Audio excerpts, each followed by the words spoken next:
Within the heart of the living noon stirred the spirit of the waters, the great snake, Appa.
From the coils of Appa sprang Atum, the first god of creation.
Names are no accidents, but then what is? Nothing is an accident.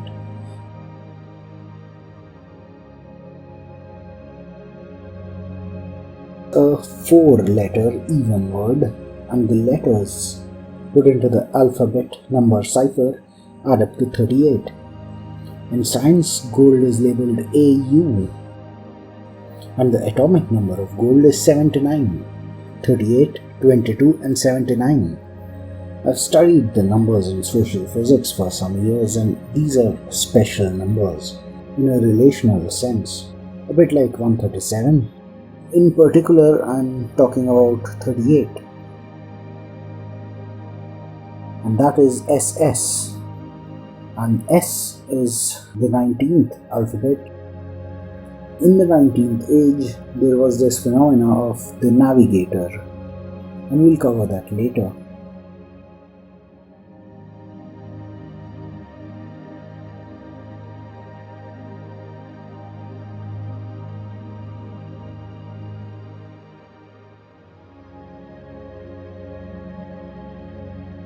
And the navigators can be defined as sea or sky-linked naval officers who could navigate between the far side and the earth. An example would be some of the German SS pilots in the UFOs of World War II who did a similar thing. It's connected to this idea of the Tower of Heaven and Earth, the ancient Mesopotamian idea.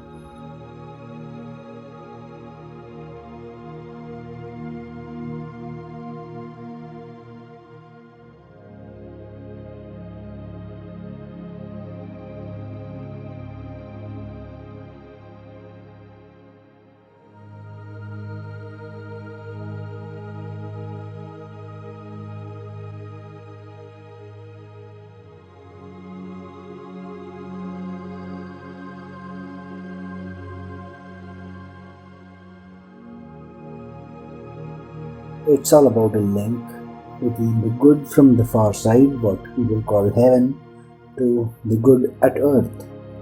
19 plus 19. It's the most typical way in which you can look at 38. And one of the words of 4-letter layout that has a pattern match with SS, meaning that the sum of the letters is 38 as it is in SS, is gold. The 4-letter word gold also has its letters adding up to 38. These things about words and numbers and letters and the sums of letters result from reality, and they also define reality, the deepest layers of the meaning of reality.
The men of gold were well known as navigators, because gold adds up to 38, which is the echo of the 19, the navigator. To understand gold a bit more in the context of its atomic number being 79, let's have a look at 78 first. 78 can be expressed as 21 into 3 plus 15, which is a triplet of 21 or U and 15 or O, of which U is connected strongly to Earth, as we'll see later, and O is also very ancient and important to humans. We'll be studying the significance of these numbers or alphabets in great detail later. For now, you can see that U and O are two of the 5 vowels. Vowels are something which get a bit more leeway with the female network than consonants. Let's just describe it as that for now. So 78, 3 into U plus O, that's a power of significance. As such, 78 is the atomic number of platinum, and in this you'll begin to understand the origins of Pluto as well. And now that you understood 78, look at gold, atomic number 79. It's 1 plus 78, which makes it a big brother of 78. And what do I mean by that?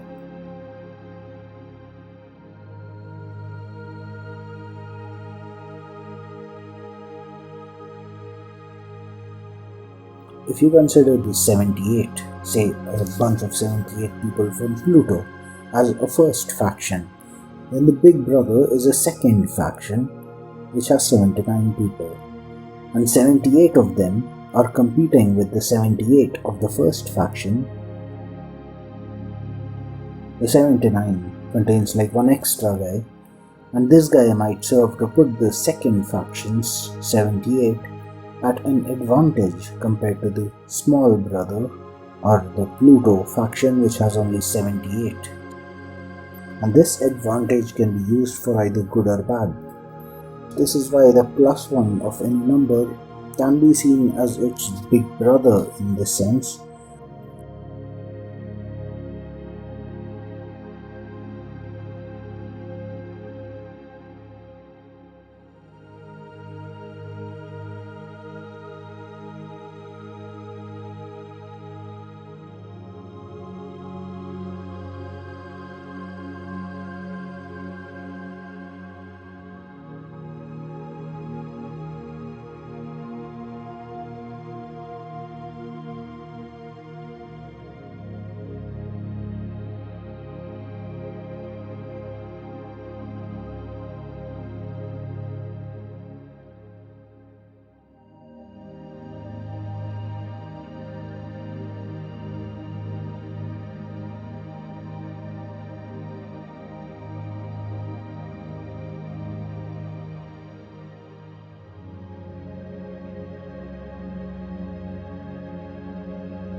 We can confirm the historic existence of the men of gold not just by multiple mythological sources, but also by how the human body itself contains trace amounts of gold.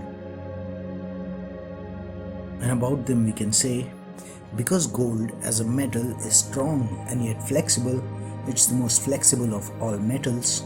If gold is seen as making up flesh, that would be quite durable flesh. An organism made of golden flesh could do certain things that others could not. For example, they could probably withstand more heat, so they could ultimately have something to do with stars.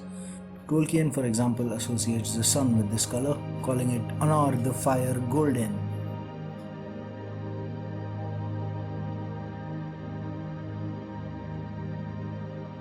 Because mythology speaks of the golden flesh of the sun god Helios, the god of the second age, the son of Hephaestus, the god of the first age, we can already speak of a golden faction, the civilization of the first age, whose leaders had golden flesh, and they were more capable than the others.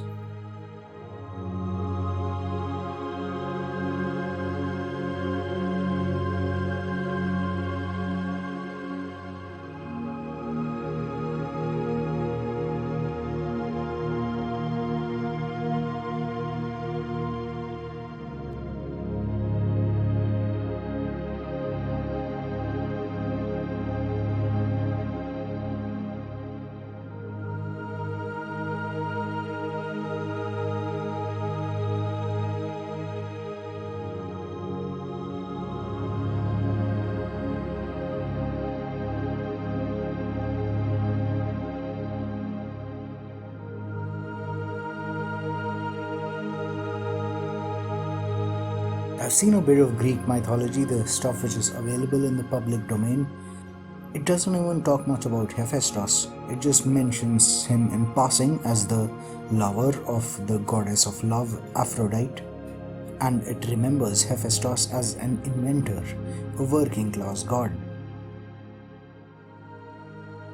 The main problem which has always affected civilization and which began at this point of time was that the parasites would demand the privileges of the golden civilization, like help from the men of gold without doing anything in return, although of course promising to do a lot. Thus the idea of fool's gold, or the cult of the golden spoons, which excelled at the systematic deception of the non-parasitic people.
The two types of personalities which are already emerging.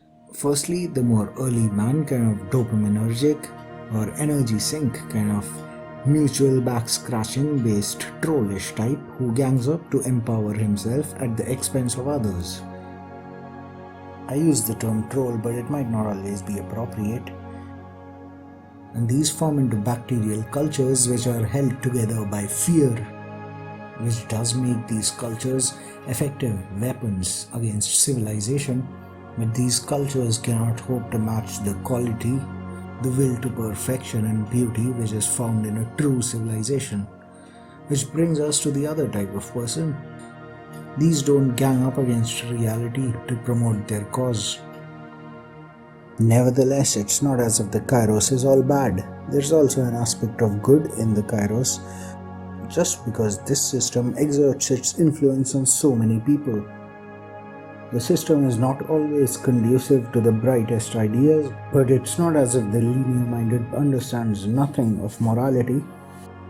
But you can still say, especially for the leaders of the Kairos Union, that their actions are almost always dressed up to look more moral and charitable than they actually are, like your typical corporate social responsibility.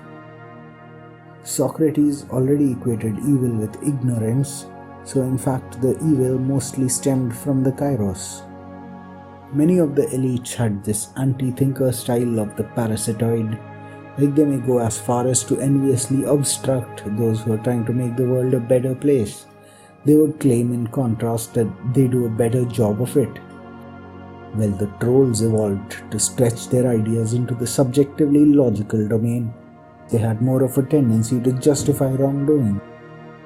And they'd offend opportunistically if the offense is less tangible, if it could be swept under the carpet. For example, they would never repay favors, they would be taking for free and not giving back. Generally, it cannot be denied that the deep time union is more associated with parasitism. So we can ultimately see the kairos as more of an obstacle to civilization than something which enables it, but it does enable civilization as well. So the system created by deep time does have a role in undermining itself, in enabling the victory of time.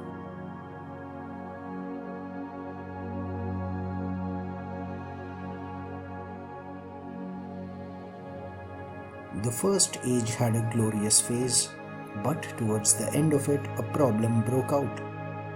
The primeval mound, which once belonged to the thinker friends of Hephaestus, was taken over by a certain ancient dynasty of trolls.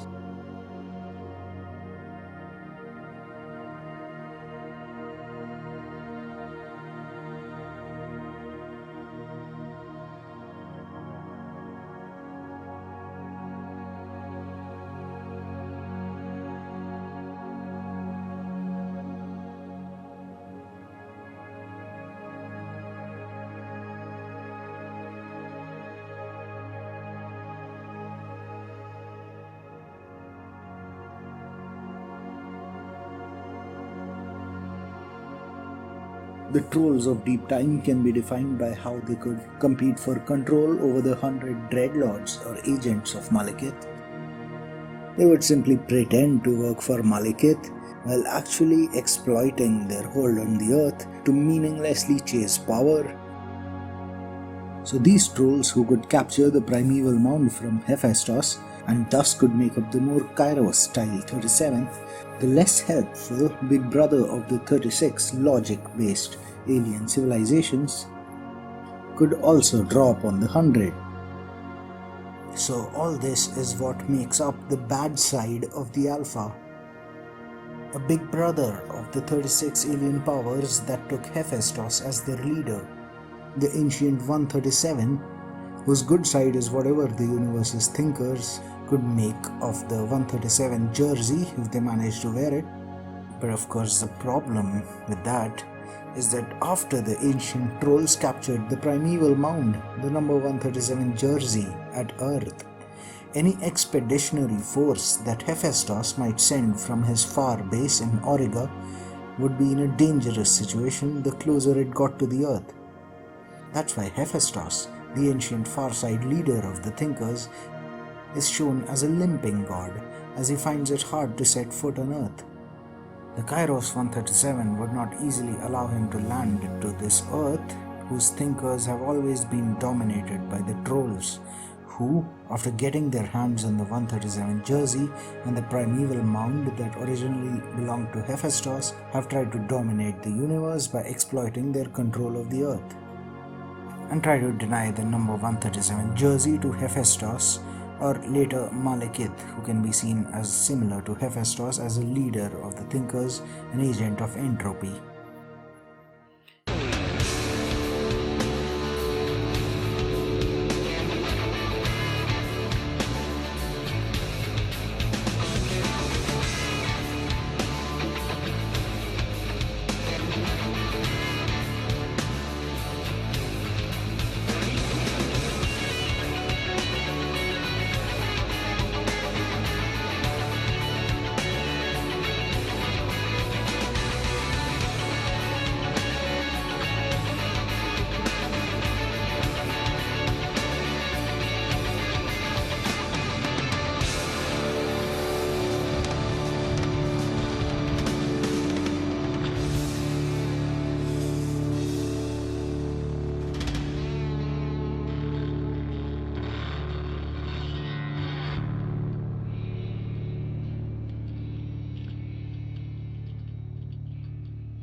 But this bunch of trolls has nothing to do with Gaia or real Earthlings, who are more like Earthling nobility, allied more to Hephaestus and the thinkers of the galaxy who resisted the trolls.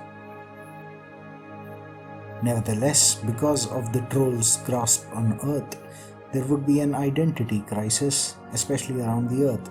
The same trolls who oppressed the good in the far side would be oppressing the good Earthlings back here. You see, the parasites have evolved as middlemen. The trolls can be seen as collaborative characters who consolidate their bacterial cultures at the fringes of civilization. The nature of the troll is what they associate with zombies usually, which is ganging up against the more individualized people, using an overwhelming strength of numbers. The more enterprising troll can be seen as the village idiot. He's not yet as wise as to represent thinkers to his tribe, but he perceives himself as the rightful king over the thinkers.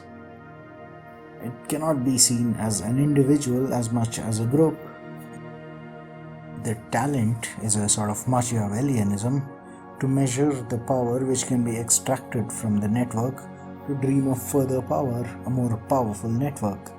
The network is seen by the trolls as a type of wealth, and they believe, as Hetfield puts it, it's not who you are, it's who you know. The parasitic talent is to deceive the more logical parts of the network into giving more than it receives. The Troll 137 trying to besiege the Hephaestus 137, which is trying to break out from the troll siege and link up with the thinkers on the earth. Such was the inherent dichotomy in each of the 137 divisions of the universe, and it has always been like that. So Hephaestus, who also wore the number 137 jersey, would have to compete for this niche with the union of trolls, who made his job harder and harder the closer he got to Earth. As far as the trolls were concerned, the only alpha they recognized was their own self-serving union, which competed with the agents of time like Hephaestus or later Malekith, the leader of the more evolved non-linear thinkers, who was fiercely independent and thus named a dark elf. Someone like Hephaestus or Malekith would represent the interests of all souls from an objective standpoint, without taking into consideration the interests of the parasitic middlemen, without even thinking that a hierarchy is necessary. And for that reason, the trolls saw the logical leaders as evil, and naturally the commoners who were associated with the logical leaders were also seen as evil, so they became the kind of antagonists to civilization, the stockholders of the cultures at the fringes of civilization. It can be seen as a momentum of the linear-minded people, the alpha union that could dominate the universe. So this was the rise of an organized evil, an evil contrary to entropy. It cannot be seen as something natural. It was rather an artificial side effect of the otherwise valid idea of civilization. An evil that can be seen as a hidden, uncivilized subculture in civilization, whose members were the more linear-minded, dopamine-using people who excelled in talents like group building, justification, retention, all kind of tribal talents. And these people evolved when some people became very creative and very capable. They had too much to give, so the parasites would take from them, but then the parasites would just take and take and take and start seeing the creative people with envy. So the political talent seen in the parasitic people, how they try to impose themselves as rulers over the thinkers of civilization, it's a prerequisite for them to carry out their parasitism. And they were never so easy to distinguish from normal people. So the parasites would take and take and take indiscriminately, and it would become a serious problem when the parasitic people would outnumber the normal people and start thinking of themselves as normal. Historians will tell you that the SS were a paramilitary organization in Nazi Germany. In fact, it's more of a concept which far predates Nazi Germany, and they can be seen as navigators for thinking humankind's ascension to the far side, who serve as sort of icebreakers and try to break through the divide and rule kind of scheme of the trolls and try to link up the thinkers of the far side and the earth. Now, a folk legend says that Richard Feynman suggested that atoms could not exist for atomic numbers greater than 137. As they also say, for example, the Bohr model of the atom exhibits difficulty if the atomic number is greater than 137. But the fact that there is no matter with an atomic number of 138 in this universe does not mean that the kairos 137, the deep time alpha, cannot be outdone. Humans can, for example, make up their own 138 by linking up the 100 of Malekith with the 38 which they make up by themselves. This can be the 38 of gold if they have links with the men of gold, like how the Star Trek people had links with 3CPO, or it can be just an SS 19 plus 19 38. So if you imagine an SS empowered by Malekith, 100 plus a 38. In theory, this can be stable, but it requires a lot of concentration because this can go wrong, as history shows us. For example, if you look at Krypton, which is the Navigator 19 plus the forces of Malekith, so 119, it has a very widespread presence in the galaxy, which is used by all the thinkers of the galaxy to support a scouts network and to support like signals intelligence, which is used in the cryptography of military intelligence. But of course, even Krypton can be infiltrated by trolls, and you can only have a lasting protection against all that if you fire up the 138.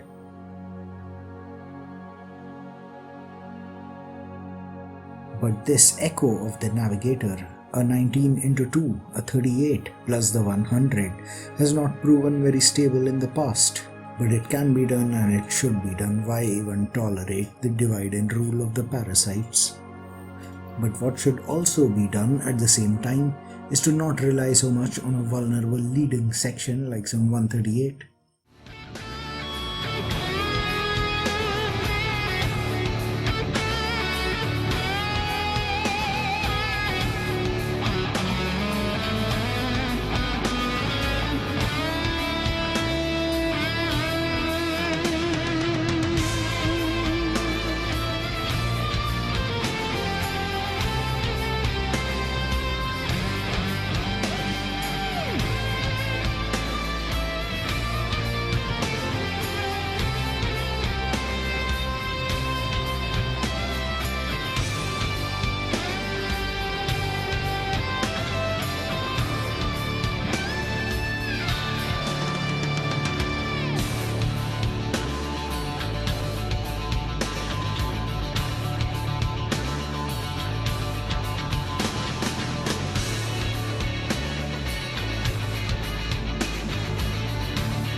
So, the instability of atomic numbers above 138 is the scientific way to explain the concept of deep time.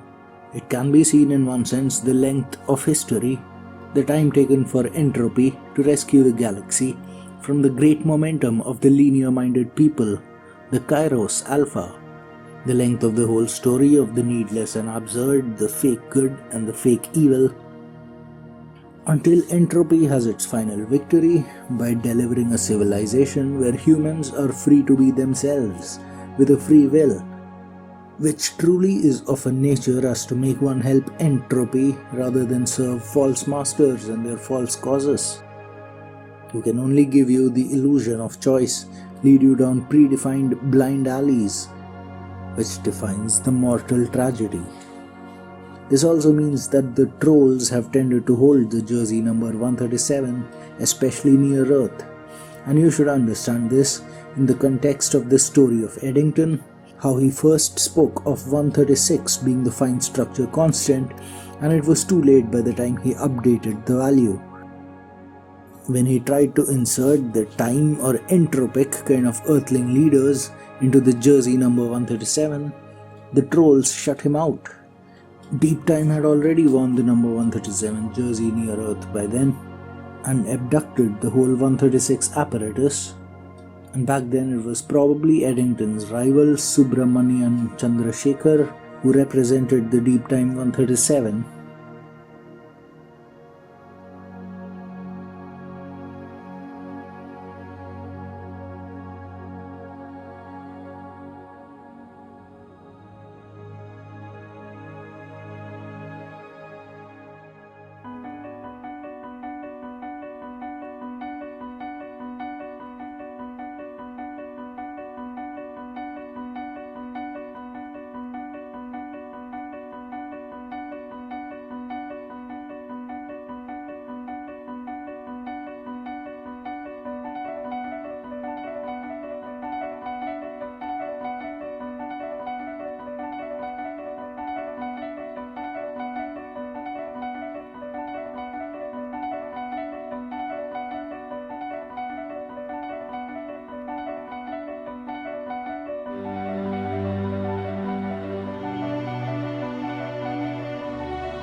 Enter the forbidden pool bears the penalty of death. The forbidden pool is no so-called juicy sweet. Our neighbors, they got your fish so juicy sweet.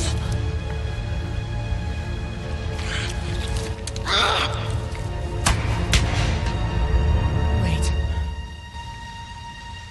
This creature is bound to me. And I to him.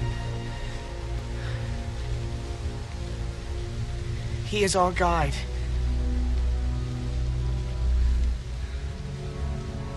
Please, let me go down to him.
back in World War II.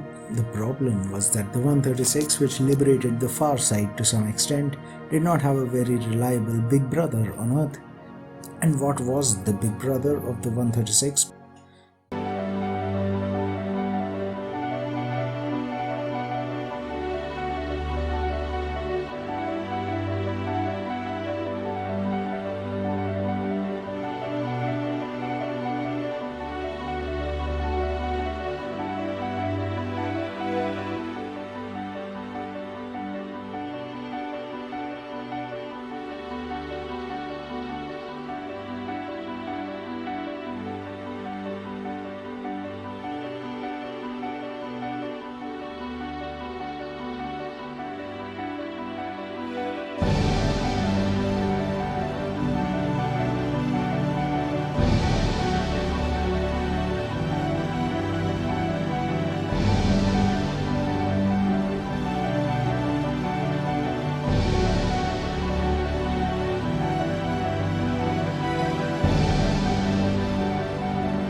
As we've seen, Eddington's more logical 137 was not allowed to manifest itself on Earth.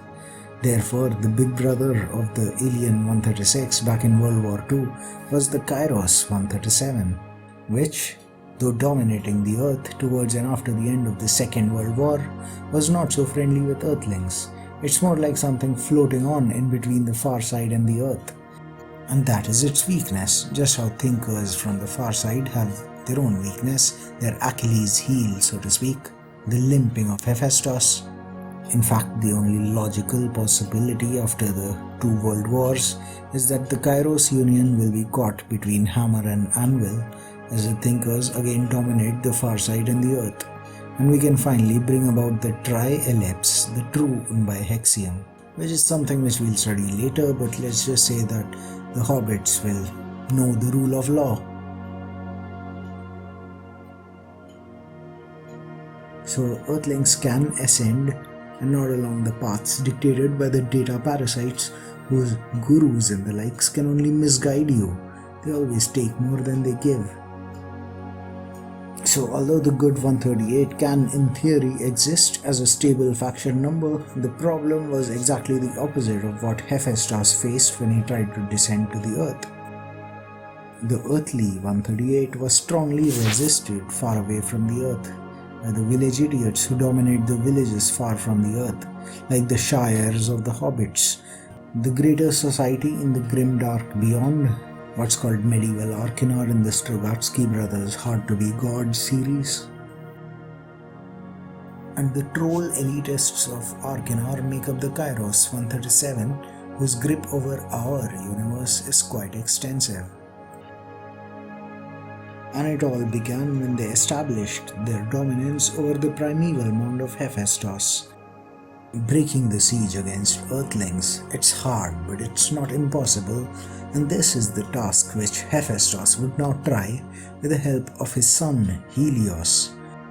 So the second age of the Earth, when the Earth was ruled by the second god of Manetho, Helios, is now about to begin.